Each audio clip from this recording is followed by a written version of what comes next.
नमस्कार, स्वागत है आपका जी बिजनेस में। मैं हूं दीपक डोभाल और आप देख रहे हैं आपकी खबर आपका फायदा। आज दो मुद्दों से जुड़ा हुआ बड़ा महत्वपूर्ण दिवस है। पहला है आज बाल दिवस है, सब जानते हैं, और दूसरा आज वर्ल्ड डायबिटीज डे भी है। और इसीलिए आज हम बात करेंगे इन दोनों की, यानी कि आज के दिन हम बात करेंगे बच्चों की और बच्चों में बढ़ते डायबिटीज के मामलों की। देश में डायबिटिक बच्चों की संख्या तेजी से बढ़ रही है। दुनिया भर में शुगर के शिकार बच्चों में हर 5वां बच्चा भारत से है। ये आंकड़े परेशान करने वाले हैं। जंक फूड, फास्ट फूड के चलन और बदलते लाइफस्टाइल ने स्थितियों को बिगाड़ दिया है। आज हम चर्चा करेंगे खास मेहमानों के साथ, समझेंगे कि बच्चों में होने वाले डायबिटीज को कैसे कंट्रोल किया जा सकता है।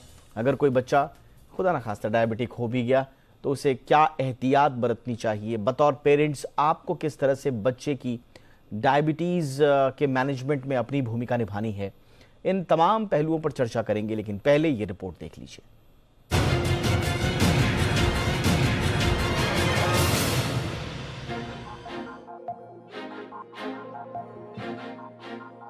भारत में डायबिटीज के मरीजों की संख्या में लगातार बढ़ोतरी हो रही है। चीन के बाद अब भारत में डायबिटीज एक बड़ा हब बनता जा रहा है। देश में ये बीमारी तेजी से लोगों को अपनी चपेट में ले रही है। एक आंकड़े के मुताबिक देश में 20 साल से अधिक आयु वर्ग में पुरुषों और महिलाओं में इसका जोखिम 55% से अधिक का है। फिलहाल देश में करीबन 7.25 करोड़ लोग शुगर की बीमारी से पीड़ित हैं। बड़े तो बड़े, अब बच्चे भी तेजी से शुगर की चपेट में आ रहे हैं। खासकर बच्चों और किशोरों में ये बीमारी घातक रूप लेती जा रही है। इंटरनेशनल डायबिटीज फेडरेशन यानी IDF के मुताबिक पिछले साल तक दुनिया में करीब 12.25 लाख बच्चे और किशोर टाइप 1 डायबिटीज से जूझ रहे थे। इनमें से आधे से ज्यादा की उम्र 15 साल से कम है। लेकिन हैरान करने वाली बात यह है कि इनमें भी सबसे ज्यादा संख्या भारतीयों की है। एक आंकड़े के मुताबिक भारत में 2.25 लाख से अधिक बच्चे और किशोर टाइप 1 डायबिटीज से पीड़ित हैं। अकेले साल 2021 में भारत में टाइप 1 डायबिटीज के 24,000 से ज्यादा नए मरीज सामने आए हैं। यानी रोजाना 65 से ज्यादा बच्चे और किशोर टाइप 1 डायबिटीज के शिकार बने हैं। ब्लड शुगर लेवल को कंट्रोल में रखकर बच्चों को टाइप 1 डायबिटीज के खतरे से बचाया जा सकता है। वहीं बच्चों में टाइप 2 डायबिटीज एक क्रोनिक समस्या है। इसके लिए फैमिली हिस्ट्री, खान पान में गड़बड़ी को वजह माना जाता है। खराब लाइफस्टाइल के चलते बच्चों में इसके मामले भी बढ़ रहे हैं।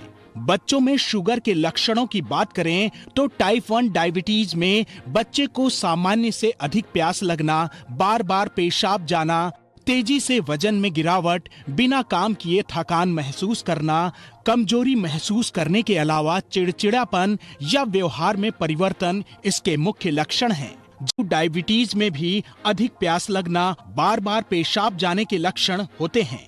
इसके अलावा धुंधला दिखाई देना, त्वचा पर काले धब्बे पड़ना, बार बार संक्रमण का शिकार होना, किसी घावों का जल्दी ठीक न होना इसके लक्षण हैं। बच्चों में शुगर से बचाव की बात करें तो बच्चे को लो फैट और लो कैलोरी वाले खाद्य पदार्थ दें। जंक फूड से परहेज करने के साथ उनके खान पान में फलों सब्जियों के साथ साबुत अनाज की मात्रा बढ़ाएं। खराब लाइफस्टाइल भी बच्चों में शुगर की एक बड़ी वजह है। ऐसे में बच्चों को फिजिकल एक्टिविटी करने के लिए प्रोत्साहित करें। खासकर स्पोर्ट्स, एक्सरसाइज के प्रति बच्चों में रुझान पैदा करें। शुगर की बीमारी के लिए मोटापा बेहद घातक है, इसलिए बच्चों के वजन पर कंट्रोल करना बेहद जरूरी है। ये कुछ ऐसे एहतियात हैं जो बच्चों को शुगर की बीमारी से दूर रखने में मददगार साबित हो सकते हैं। ब्यूरो रिपोर्ट, जी मीडिया। और आज की चर्चा में बेहद खास मेहमान हमारे साथ जुड़ रहे हैं चर्चा के लिए। सबसे पहले स्वागत करते हैं डॉक्टर अनूप मिश्रा का, जाने माने डायबिटीज एक्सपर्ट हैं। बहुत बहुत स्वागत है डॉक्टर अनूप मिश्रा आपका हमारे शो पर। हमारे साथ हैं डॉक्टर मनीष मन्नान साहब, जो कि बाल रोग विशेषज्ञ हैं, पारस हॉस्पिटल में कार्यरत हैं। डॉक्टर मनीष, बहुत बहुत स्वागत है सर आपका। और हमारे साथ हैं श्रेया गोयल, जानी मानी डाइटिशियन है। श्रेया, आपका भी बहुत बहुत स्वागत है। डॉक्टर मिश्रा, मैं चर्चा की शुरुआत आपसे ही करना चाहूँगा। हमेशा हम जब कहते थे कि भाई डायबिटीज अब यंग पॉपुलेशन को भी हो रहा है, तो यंग पॉपुलेशन का मतलब हम समझते थे कि 30 से 35 या 40 साल, लेकिन अब हम देख रहे हैं कि तेजी से जो टीनेजर्स हैं उनमें भी टाइप 2 डायबिटीज के मामले रिपोर्ट हो रहे हैं। कितनी बड़ी चिंता की बात है, और हिंदुस्तान में बच्चे कितने वल्नरेबल हैं डायबिटीज के लिए सर? नहीं, हमने 15 साल पहले इस पर एक पेपर लिखा था जिसमें कि मल्टी साइट कोलैबोरेशन स्टडी थी, और हमने पाया था कि टाइप 2 डायबिटीज बच्चों में ऑलरेडी बढ़ रही है, और उसका मेजर कारण जो कि दिखाया गया है वो पेट का घेरा बढ़ना और वजन बढ़ना है।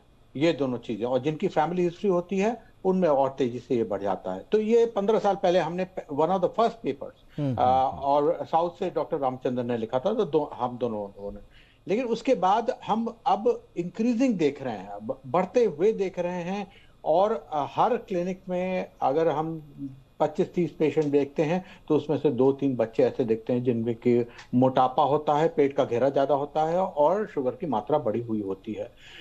लेकिन एक बात इसमें और ख्याल रखने की है कि हमने दूसरी स्टडी करी तो उसमें पाया था कि जिनके फादर मदर मोटे हों, मदर स्पेशली, और उनका घर का खान पान ऐसा गड़बड़ हो, और साथ में वो जाए ना बच्चे के साथ एक्सरसाइज करने, खुद ही ना एक्सरसाइज करें, वहां पर ज्यादा प्रॉब्लम होती है। तो ये घर का एनवायरनमेंट है और स्कूल का एनवायरनमेंट, जहाँ की उनकी जो एक्टिविटी है वो बहुत कम हो गई है, ज्यादातर पढ़ाई में बिताते हैं, और साथ साथ कोविड जुड़ा हुआ है जिसके बाद और भी परेशानियां हमको नजर आ रही।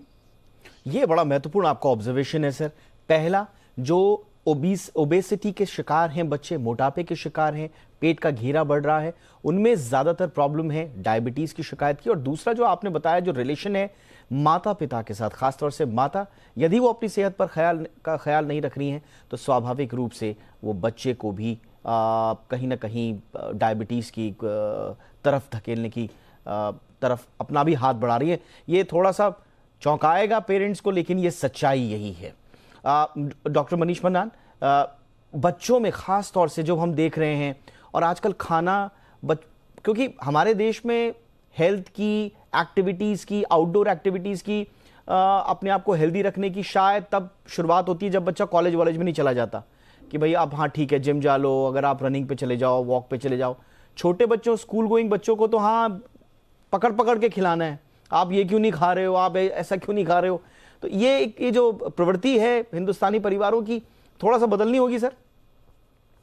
जी देखिए, मैं आपको एक चीज बड़ी साफ तौर पे बता दूं, जो आप कह रहे हैं, ये जो सोच है ना, ये खास करके अर्बन सिटीज में है, बड़े शहरों में है। गांवों में और छोटे शहरों में ये सोच नहीं है। आप अभी भी देखेंगे छोटे शहरों में और गांव में, वहां फिजिकल एक्टिविटी अच्छी होती है, वहां पे आप जाके देखिए, वहां के बच्चे खेलते हैं। शहरों के बच्चे जब स्कूल से वापस आते हैं, मैं जब किसी भी पेरेंट से पूछता हूं कि आपका बच्चा खेलता है, उनका यही जवाब होता है, हाँ जी स्कूल तो जाता है, वहां खेल लेता है। मेरा दूसरा प्रश्न होता है, जब आप बच्चे थे तब कैसा था? नहीं जी, हम स्कूल जाते थे, वापस आते थे, फिर खेलने जाते थे। ये जो फिर खेलने जाते थे ना, ये वाली चीज बड़े शहरों में, मेट्रोज में, अर्बन सिटीज में मिसिंग है, और ये बहुत ही महत्वपूर्ण चीज है। बच्चा कभी स्केटिंग क्लास चला गया, या कोई गाने के क्लास चला गया, कोई ट्यूशन चला गया, इतना ज्यादा इन चीजों में बच्चों को उलझा रखा है कि जो एक्चुअल फिजिकल एक्टिविटी, जब बच्चा फुटबॉल खेल रहा है, भाग रहा है, दौड़ रहा है, ये बहुत बुरी तरह से इस पे इफेक्ट हुआ, और इसका मैं समझता हूं बहुत मेजर कारण है। आप देखिए, मोटापा जो है बड़े शहरों के बच्चों में करीब 25 से 30% है, जो कि बहुत ही चौंकाने वाली चीज है। बिल्कुल, ये आपने बिल्कुल ठीक कहा सर। मैं बिल्कुल, हम भी डेटा देख रहे हैं। जो अर्बन किड्स हैं, वो स्पेशली बेली फैट वाले जो हैं, वो ओवरवेट जो हैं, उनकी तादाद ज्यादा है, और यही आपके खतरे बढ़ाती है इंसुलिन रेजिस्टेंस के।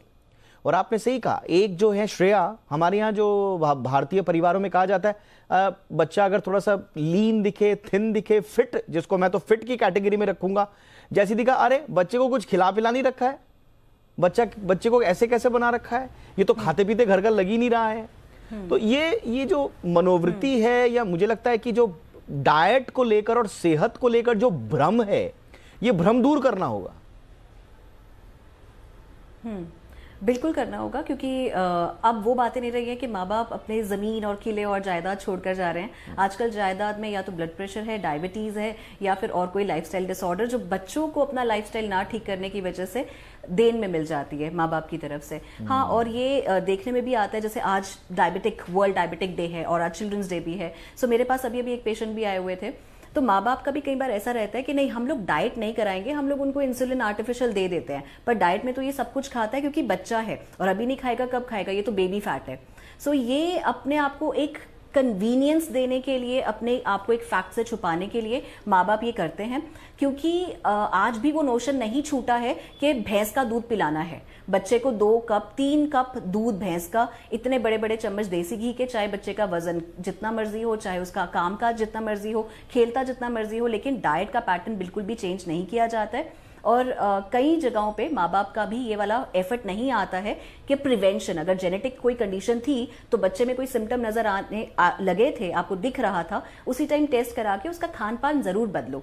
तो जब तक ये सोच नहीं बदलेगी ना कि प्रिवेंशन करें, बीमारी आने से पहले उसको ठीक करें, अपने जो घर का सिस्टम है, पहले टीचर माँ बाप होते हैं। आप अगर बदलोगे अपने आप को तो आपका पूरा फैमिली बदलेगा। तो वर्ल्ड डायबिटिक डे भी है आज और साथ ही साथ चिल्ड्रंस डे भी है, इसलिए हम बच्चों में डायबिटीज के जो इश्यूज लगातार बढ़ रहे हैं उस पर हम चर्चा कर रहे हैं। और डॉक्टर अनूप मिश्रा ने जैसे कि शो की शुरुआत में बताया कि उन्होंने अपना ये ऑब्जर्वेशन 15 साल पहले दे दिया था, और थोड़ी चिंता वाली बात यह है कि उसके बाद से ट्रेंड जो है वो अपवर्ड्स डायरेक्शन में है, यानी कोई सिग्निफिकेंस, कोई ऐसा हमें ब्रेक थ्रू नहीं मिला है जिसमें हम ये कहें कि भाई घट रहे हैं मामले। डॉक्टर मिश्रा, वो कौन से पॉइंट्स होते हैं, वो कौन से संकेत ऐसे हैं जो कभी कभार माँ बाप नजरअंदाज कर देते हैं और बाद में फिर उसकी परिणति सुखद होती? देखिए, 2 तरह की डायबिटीज होती है और दोनों के संकेत अलग अलग होते हैं। अगर आप टाइप 1 डायबिटीज की बात करें, जो कि लाइफस्टाइल से रिलेटेड नहीं है, और हालांकि उसकी भी बढ़त देखी गई है, वो एकदम से एक्सप्लोजन की तरह आती है। बहुत तेज शुगर 300, 400, 500 पर जाती है, और जो आपने यहाँ पर दिखाया कि काफी यूरिनेशन, काफी प्यास लगना, काफी भूख लगना, और कभी कभी बेहोशी आ जाना, जैसे जो कीटोन्स एक एसिड होता है जो कि शरीर में बढ़ जाता है, तो जानलेवा भी हो जाता है। वो अगर क्लासिकल तरीके से प्रेजेंट करे तो वो 8 से 10 दिन के बीच में ये सब कर देती है। तो उसमें डायग्नोसिस एक तरह से समझ लिए सरल होती है, क्योंकि बच्चे को ऑलरेडी इतनी परेशानी है और सारे सिम्टम्स प्रेजेंट है। ये टाइप 2 डायबिटीज में प्रॉब्लम होती है कि सारे सिम्टम्स नहीं प्रेजेंट होते। तो ये कहना कि हर बच्चे में जो टाइप 2 डायबिटीज है उसमें यूरिन ज्यादा आएगा या फिर उसका वेट कम होगा या घाव कम, ऐसा नहीं होता। 50% लोगों में टाइप 2 डायबिटीज में कोई भी लक्षण नहीं होता है। तो ऐसे में हम क्या करें, कैसे इसको डायग्नोस करें, इसी में देरी होती है। और इसमें यह है कि अगर कोई भी बच्चा एक समझ लिए कि मोटापा बढ़ता जा रहा है, पेट का घेरा बढ़ता जा रहा है और शीतल है और उसका खान पान गड़बड़ है, मदर फादर को भी डायबिटीज है, ऐसे में उसको अगली जांच करा देनी चाहिए शुगर की, चाहे कोई लक्षण हो कि ना हो। जब तक लक्षण होगा और भी बढ़ जाएगी शुगर। तो एसिम्प्टोमेटिक लोग होते हैं, एसिम्प्टोमेटिक बच्चे होते हैं। इसमें एक बात और है कि कई लोगों में डायबिटीज नहीं होती है, प्री डायबिटीज होती है, यानी कि डायबिटीज और नॉर्मल के बीच में ऐसी अवस्था को कंट्रोल करना ज्यादा सरल है और हम नॉर्मल अवस्था में ला सकते हैं। डायबिटीज को भी इसे एक नॉर्मल अवस्था में ला सकते हैं, रिवर्स कर सकते हैं इसमें। तो मैंने जैसा बताया उसमें आपको फास्टिंग शुगर और 75 ग्राम ग्लूकोज के 2 घंटे के बाद की शुगर दोनों करनी चाहिए, और साथ में ग्लाइकोसिलेटेड हीमोग्लोबिन नामक एक टेस्ट होता है वो करना चाहिए। तीनों को जोड़कर आप देखें कि कहाँ कितनी मात्रा में डायबिटीज है और उससे जीवनशैली का कंट्रोल और दवा जो देनी है वो आप तैयार करें उसकी। ये बहुत इंपॉर्टेंट बात आपने बोली। अर्ली डिटेक्शन का मतलब ये है कि अगर आप प्री डायबिटिक हैं, आपका बच्चा प्री डायबिटिक है, तो उसको आप रिवर्स कर सकते हैं, पूरी तरह से स्वस्थ कर सकते हैं। लेकिन डॉक्टर मन्नान, फ्लिप साइड ये भी है कि अगर जल्द उम्र में, अगर कच्ची उम्र में डायबिटीज हो गया और उसको आपने नजरअंदाज किया, तो ज्यादा long term complications including your heart conditions, kidney diseases, blindness, उतना ज्यादा आपको मारेगा डायबिटीज जितना जल्दी हो जाएगा और अगर आपने नजरअंदाज किया। एक चीज मैं ऐड करना चाहता हूं कि जब भी हम बच्चे को एसेस करते हैं, जैसे कोई बहुत मोटा बच्चा आया, मोटापा है, तो सिर्फ डायबिटीज का ही नहीं, आप इस बात को सुन के हैरान होंगे कि जब मैं लिपिड प्रोफाइल कराता हूं तो छोटे बच्चों में 10, 11 साल, 12 साल के बच्चों में भी लिपिड प्रोफाइल डिरेंज आता है। किसी का एलडीएल बढ़ा हुआ है, किसी का कोलेस्ट्रॉल बढ़ा हुआ, और जैसे डॉक्टर अनूप मिश्रा ने कहा, HbA1c borderline pre diabetic condition, ये कई बच्चों में ये सारी मिलीजुली अवस्था में आता है। डिरेंज लिपिड प्रोफाइल हुआ, ब्लड शुगर फास्टिंग थोड़ा सा बॉर्डरलाइन हाई हुआ, HbA1c थोड़ा सा हाई हुआ, ये सारी एक मेटाबॉलिक सिंड्रोम की तरह आता है ये। तो इसको जितनी जल्दी पकड़ के जितनी जल्दी रोका जाए, और बहुत जरूरी है कि पेरेंट्स को फॉलो अप करना चाहिए अपने पीडियाट्रिशियन के साथ। जैसे अगर हम कोई एडवाइस देते हैं, हम डाइटिशियन के पास भेजते हैं, जाइए आप डाइट एडवाइस लीजिए, एक्सरसाइज बताते हैं, एक्सरसाइज करिए, और ये टेस्ट जो मैंने आज कराए हैं, मैं 3 महीने बाद कराऊंगा और देखूंगा कि इसमें कितना फर्क पड़ा, बच्चे के वजन में कितना फर्क पड़ा है।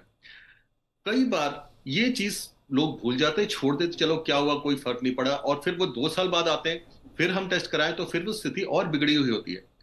डायबिटीज का असर आंखों पे, हृदय पे, किडनीज पे, घाव जल्दी ना हील होना, और कई तरह से ये प्रोग्रेसिव होता है अगर इसको ना कंट्रोल किया गया। टाइप 1 डायबिटीज के, जैसे डॉक्टर अनूप मिश्रा ने बताया, ज्यादातर बच्चे हमारे पास कैजुअलिटी में, इमरजेंसी में आते हैं डायबिटिक कीटोएसिडोसिस में, बेहोशी की हालत में। उसका डायग्नोसिस ही तभी होता है कि पहला चीज है ब्लड शुगर बढ़ा हुआ, डीके है, ब्लड सीवियर मेटाबॉलिक एसिडोसिस है, और वो फिर आप हैरान होंगे जान के, जब हम इंसुलिन स्टार्ट करके पेशेंट को भेजते हैं, पता नहीं कहां जाके वो फिर उसको लेना भी छोड़ देते हैं, उसके बाद फिर डायबिटिक एसिडोसिस बच्चा दोबारा आता है। नजरअंदाज करते हैं, बात को लाइटली लेते हैं, समझ, तो ये जानकारी देना, जैसे कि इस बार का डायबिटिक डे का जो मोटो है वो है बच्चों लोगों को अवेयर करना, ट्रेन करना डायबिटीज के। मैं समझता हूं कि ये प्रचार हमें और अच्छा से करना चाहिए। एक तो ये तो मतलब ये कहने में कोई गुरेज नहीं है, हमारा ऑब्जर्वेशन है, मैं तो कोई एक्सपर्ट नहीं हूं, मैं तो सिर्फ अपने ऑब्जर्वेशंस बता सकता हूं। मेरा व्यक्तिगत ऑब्जर्वेशन ये है कि एक तो डिनायल मोड में रहते हैं सारे पेरेंट्स कि भाई हमारे बच्चे को कैसे हो जाएगा। ठीक है, अगर डॉक्टर ने अगर कोई सलाह दी है, जैसे डॉक्टर मन्नान यहाँ पर कह रहे हैं, तो वो डॉक्टर का सारी चीज़ें छोड़कर फिर यूट्यूब पे आ जाएंगे, या फिर वो किसी आयुर्वेदिक डॉक्टर या फिर वो यूनानी और जो दूसरी पद्धति हैं उनके चक्कर में पड़ जाएंगे। होता होगा इनका अपना इनका सिग्निफिकेंस होता होगा, मैं उससे डिनाई नहीं कर रहा हूँ, लेकिन जो डॉक्टर्स ने कहा है आप उस पर अगर स्ट्रिक्ट नहीं रहेंगे तो आप अपने बच्चे की जान खतरे में डाल रहे हैं, ये समझना बड़ा इंपॉर्टेंट है। इसलिए डिनायल मोड से बाहर आना बहुत आवश्यक है। और श्रेया, चलिए हम बड़ों की जब हम बात करते हैं तो चलिए ठीक है, स्मोकिंग, ड्रिंकिंग, आपकी लाइफस्टाइल, आपका स्ट्रेस, लेकिन बच्चों में तो आपको मालूम है कि उसकी फूड हैबिट्स और उसकी फिजिकल एक्टिविटी, ये दोनों आपने देखने हैं ध्यान, बाकी जो चीज़ें उसको अभी वो इतना एक्सपोजर उसके पास नहीं है, तो उसमें से भी सिग्निफिकेंट है उसका डाइट को समझ लिया तो शायद आप अपने बच्चे को कभी डायबिटीज के मुंह में जाने दे ही ना। बिल्कुल, देखिए जैसे मैंने स्टार्टिंग में बताया था कि आजकल जैसे दूध का चलन, सुबह आपने जैसे बात की थी कि आजकल बच्चों के पास टाइम है ही नहीं है, वो लोग अपने ट्यूशन में जा रहे हैं, वो अपने बाकी और एक्टिविटीज़ में, आजकल ये अबैकस और इतना सब कुछ, इतना प्रेशर है बच्चों के ऊपर कि एकेडमिकली इतना आगे ग्रो करना है, तो वो सब सिटिंग में चले जाते हैं। और माँ बाप को भी क्या रहता है कि अरे वजन ना बढ़ जाए तो खाएगा क्या, बैठ के सिर्फ दूध का ग्लास पी ले। तो सुबह भी जब वो स्कूल के लिए गए, फटाफट से दूध का ग्लास ले लिया, साथ में बिस्किट या रस ले लिया, टिफिन में सैंडविच लेके चले गए, जो कि फिर से एक ब्रेड हो जाता है, दूध लैक्टोज शुगर हो गया था, एनिमल फैट हो गया था। फिर उसके बाद टिफिन में भी कुछ ऐसा ही हल्का फुल्का सैंडविच के बाद आकर बच्चा वही दाल रोटी सब्जी खा लेगा, फिर इवनिंग में फिर से दूध का ग्लास पी लेगा, कोई शेक पी लेगा, रात को फिर वही दाल रोटी सब्जी हो जाती है। अब ये पूरे दिन की अगर हम डाइट में बात करें, प्रोटीन की कितनी ज्यादा कमी है, तो ये जो WHO की भी रिपोर्ट है कि भारतीय जो है प्रोटीन में सबसे ज्यादा डेफिशिएंट है। हमारे पास बच्चे अगर नॉनवेज खाते भी हैं तो उनका रोजाना का नॉनवेज या फिर उतना प्रोटीन नहीं जाता है। तो दालें बहुत कम है बच्चों के डाइट में, जैसे कि सोयाबीन की दाल, अगर दाल है भी तो एक कटोरी छोटी आ जाती है। सो एक तो प्रोटीन का इंटेक उतना नहीं है। अगर हम फाइबर की बात करते हैं, वो भी ज्यादा फ्रूट से आता है। फ्रूट सबसे ज्यादा कन्वीनियंट क्या रहता है, ये लो बनाना खा लो, ये लो पकड़ो एप्पल खा लो, तो मतलब ऐसे सिट्रस फ्रूट भी डाइट से मिसिंग हो जाते हैं बच्चों के। सैलेड तो देते ही नहीं है क्योंकि बच्चों को फ्रूट पसंद है, सैलेड कौन खाएगा। तो फाइबर का अमाउंट कम होना, प्रोटीन का कम हो जाना, सुबह से लेकर रात तक सिर्फ गेहूं खाना, गेहूं को सूजी के रूप में, मैदा के रूप में, ब्रेड के रूप में, बिस्किट के रूप में, सिर्फ यही। तो शुगर में क्या जाता है, माल्टोस जो कि गेहूं का है, दूध का लैक्टोस और फ्रूट का फ्रक्टोस। तो अगर आप देखोगे प्रिडोमिनेंटली हमारे बच्चों की डाइट या फिर इंडियन पॉपुलेशन की डाइट कार्बोहाइड्रेट डोमिनेटिंग डाइट है। तो इसमें मिलेट्स का कंजप्शन, मोटा अनाज का कंजप्शन बहुत कम है, रागी, ज्वार, बाजरा, ये वैरायटीज तो अर्बन स्टेट्स में तो फिर खत्म हो गई हैं, पर अगर आप गांव में जाओगे वहां पर फिर बच्चों को नाचनी की रोटी दी जाती है, साउथ में दी जाती है। अभी बाजरा ज्वारी आ जाएगा, ठंड में तो दिया जाएगा। कभी सत्तू दिया जाता था, चने का सत्तू, जौ का सत्तू, पर आजकल वो ट्रेंड खत्म हो गया। आजकल क्या है, फटाफट स्क्वैश बनाओ। इवन जो अर्बन जो फैमिलीज हैं वो अपने बच्चों के लिए ऑप्शन तो रखती हैं, लेकिन एक और जो यहाँ पर प्रॉब्लम आती है वो है बच्चे के टेस्ट से जोड़ दिया जाता है डाइट को। अब ये तो ये खाता ही नहीं है साहब, ये तो सिर्फ आलू ही खाता है, ये तो अमुक सब्जी ही खाता है, या अमुक पिज्जा बर्गर ही खाता है। तो वो क्या करते हैं, चलो कुछ तो जाए बच्चे के पेट में, तो उस चक्कर में वो सरेंडर कर देते हैं। हाँ, और फिर वो अपने बच्चे को क्या दे रहे हैं उनको समझ में नहीं आता। तो इसलिए बहुत सारी चीजों को चेंज करना है, लेकिन यही वक्त है कि आप अपने बच्चे की सही डाइट के लिए, उसकी सही लाइफस्टाइल के लिए, उसको डायबिटीज से दूर रखने के लिए जो सलाह आज हमारे शो पर दी गई है उन्हें बहुत ध्यान से स्ट्रिक्टली फॉलो करें अपनी और अपने बच्चे की लाइफ में, तो शायद बात बन पाए। बहुत बहुत शुक्रिया आप तीनों का। Doctor Anoop Mishra, thank you so much sir, आपने वक्त निकाला। Doctor Manish Manan, thank you so much sir. Shreya Goyal, आपका भी बहुत बहुत शुक्रिया। आपकी खबर आपका फायदा में इतना ही, इजाजत दीजिए, नमस्कार।